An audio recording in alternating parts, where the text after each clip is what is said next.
Keeters. That's my baby Keeters. Okay, thanks for visiting. Hey guys, what's up and welcome to my channel. And today is day 10 of the 25 days of Craftmas. I know you guys got a video yesterday, but it's actually been a few weeks since I've gotten to like sit down and film one of these videos, and I have missed it so freaking much. A lot of times the projects I do are kind of like big and stressful, and these are just like fun and for the most part pretty easy, and it's just a very refreshing thing to just like sit here and make some fun DIYs. So with all of that being said, let's open bag 10 and find out what the heck I am doing today. In 3, 2, 1, what are we doing? We're making some Christmas pillows. Yeah, oh that's weird. Yesterday I was making fall pumpkin pillows, and today I'm making Christmas pillows. We're just covering all of the seasons in 48 hours. So I put this on the list for a few reasons. Number one, this is a great beginner sewing project. Also, personally for me, I don't have a ton of seasonal pillows, and not that I want a ton of seasonal pillows, but having a few would be nice. And also, you could give this as a gift if you wanted to. And for all of the people that are non-sewers, you're not even interested in learning how to sew, I am gonna have some no-sew options. So I'm gonna grab some fabric to make some pillows, and let's get started. Okay, so I just went ahead and grabbed some fabric that I think will fit the style and vibe of my living room, the main room down in my basement, maybe even my bedroom. My plan was to make 2 different styles of pillow. One is going to be a tree-shaped pillow, and one is going to be a pillow that has trees on it. So you got 2 different styles. So I'm gonna start off by making the tree-shaped pillows, and I'm gonna make 3 different sizes because I think this will make a really cute, nice little set, and also would make a nice set as a gift if you wanted to go that route. But I need to make 3 tree-shaped patterns so that I have a nice uniformed look when I cut out my fabric. So for my patterns, I am using this brown paper roll that I have attached to my desk, but you could use cardboard paper from the dollar store, you could use a brown paper bag, whatever you have laying around or can get easily and cheaply to make your patterns. Okay, so I determined that the biggest tree that I want is going to be 16 by 10 inches wide. So I cut a sheet of that brown paper that is 16 by 10. Now I'm going to fold it in half and draw half a tree shape on one side.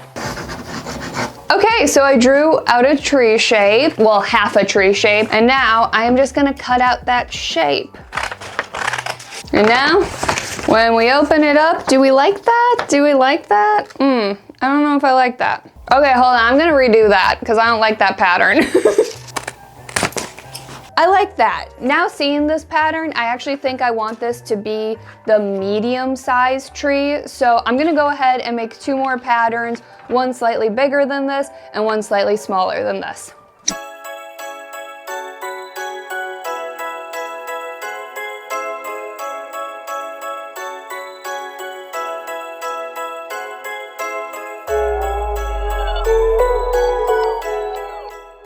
Okay, I have 3 tree patterns, and I knew I wanted to use these 3 fabrics together because I think they go really nicely together, but I wasn't sure which one I wanted to be the large, medium, or small tree. So I've been playing around with that by just layering them on top of each other and seeing which fabric I like more in the background and which fabrics I like more forward. And I like what I came up with. I think this is gonna look very, very nice. So now I'm gonna cut out 2 tree shapes out of each fabric so that I can sew them together. And I'm just gonna mention this because it might be obvious, but it might not be obvious depending on your sewing abilities. But I'm going to trace out the tree shape, and then I am going to cut half an inch outside of that tree shape so that when I sew it together, I can follow the pattern line and your pillow will be the exact size of your pattern. That might be obvious, but it also might not be. When I was a beginner sewer, I remember cutting out the pattern directly on the pattern line, and then I wondered why things didn't fit. So that is why I just wanted to mention it just in case. So I'm gonna get to work cutting out these 6 pieces and then we can start sewing.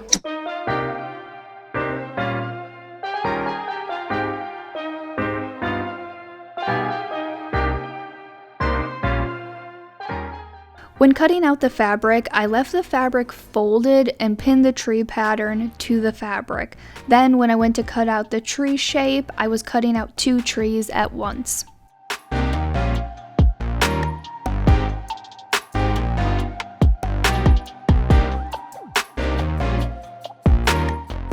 So I determined that the big tree and the middle tree, I'm going to make the sewing version, and then the smallest tree, I am going to make the no-sew version. So I'm gonna quickly do the sewing version with you guys. I'm gonna go ahead and make this big tree pillow first. And what I have to do now is sew along that pattern line, and I'm going to leave a 2-inch opening at the bottom of the tree. This will make it so that I can flip the tree inside out and also put stuffing into it to make it a pillow. I'm so glad that one of the first DIYs was these jar pin cushions, because so far they have really come in handy this month. Before I go ahead and flip this tree inside out, at the peaks, I'm going to cut off that excess fabric. This will make it that when I flip it inside out, it's not bulky at the corners and we get some nice like crisp tree points here. Now that I have those points cut off, I'm also going to go into the inner corners and make little slits along this edge. This will make it so that it lays flat and nice. Now that all of the edges are notched, I should be able to flip this inside out. So I'm just reaching up through the 2-inch hole that I left open and flipping this inside out. So the final step that I'm doing is taking my scissors, sticking them up into this tree pillow, and using the pointiness of the scissors to really push at these corners or the points of the tree so that they really pop out. Okay, yay! We got a little decluffed tree pillow.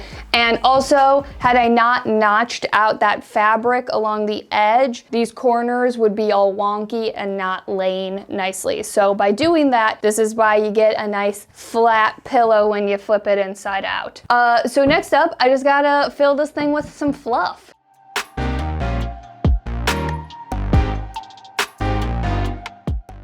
Okay, so you really want to work the fluff into the points of the trees so that you get a nice pointy tree. So I've been massaging this pillow so that it looks nice. Now that I am happy with how fluffed up this pillow is, I am going to close up the 2-3-inch hole at the bottom just by hand sewing it closed.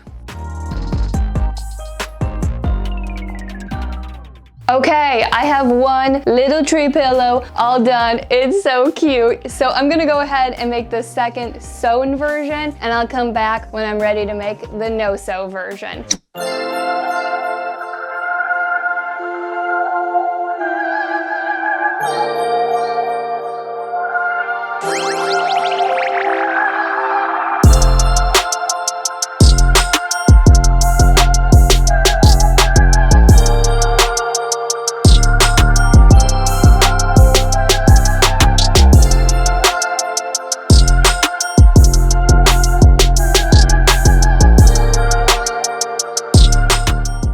Okay, I have one final tree pillow to do, and of course, this is the no-sew version. I am going to be using fabric hot glue for this, but you could also use liquid stitch, and I don't know if normal hot glue would work, but maybe that would work. I'm not sure. I am going to pop those open, and I'm going to take this hot glue, and I'm just making a line across this whole thing, and I'm gonna leave a 2-inch gap like I did for the sewing version. The whole perimeter of the tree is now covered in hot glue, so I'm just going to now try my best to line this up and press. And just like the last time, I'm gonna cut these little notches by the points of the tree and cut little marks on the inner parts of the point. Okay, now like the sewing version, I should be able to flip this inside out. That's completely open right there, so we're gonna try to fix that real quick. It's definitely not the cleanest. The sewing version obviously turns out much better, but it's really not that bad. And I think once I stuff it, it'll look a little bit better. So now that I have this opening at the bottom, I'm just gonna go ahead and start stuffing it like all of the other pillows that I made.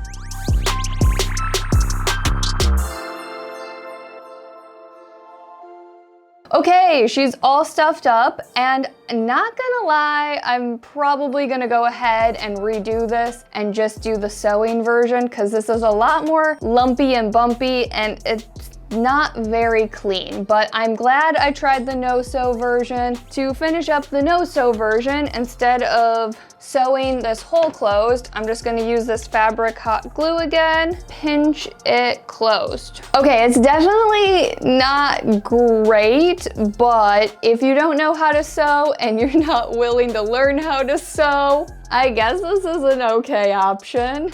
Okay guys, I'm gonna be making one final Christmas pillow today. This is basically just going to be a pillow cover with a tree on top. And this is gonna be a combo of no sew plus sewing. So if you don't sew, you could just get a plain pillow cover. You can get them really cheap online. I have had this pillow insert laying around for a while now, so I'm just gonna go ahead and use this. And I'm gonna start off by making a very basic pillow cover for this pillow insert.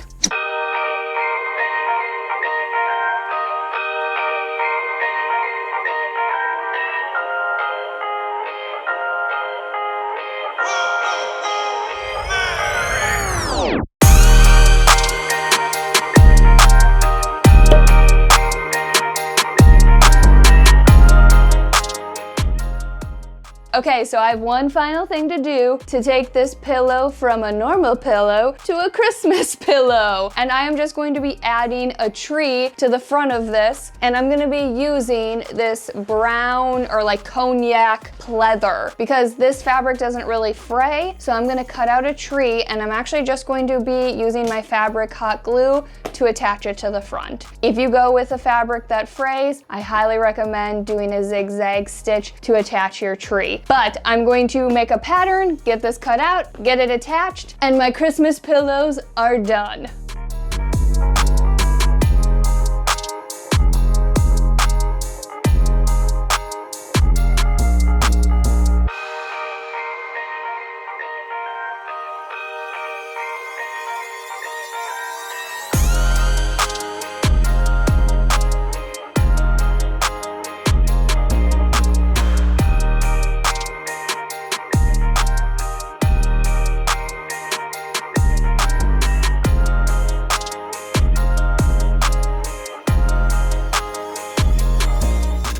And that is it, guys. Overall, I am really happy with the tree pillows. I think if I could go back, I would definitely make them a bit bigger. And for the no-sew version, I would have definitely not flipped it inside out and just had the pillow have a raw edge look. I think flipping it inside out, it just made it too bulky at the seams with the glue. As for the pillow with the tree on it, it was such a quick and easy pillow, and I love the way it turned out. I hope you guys liked this project and video. Thanks so much for watching, and I'll see you tomorrow.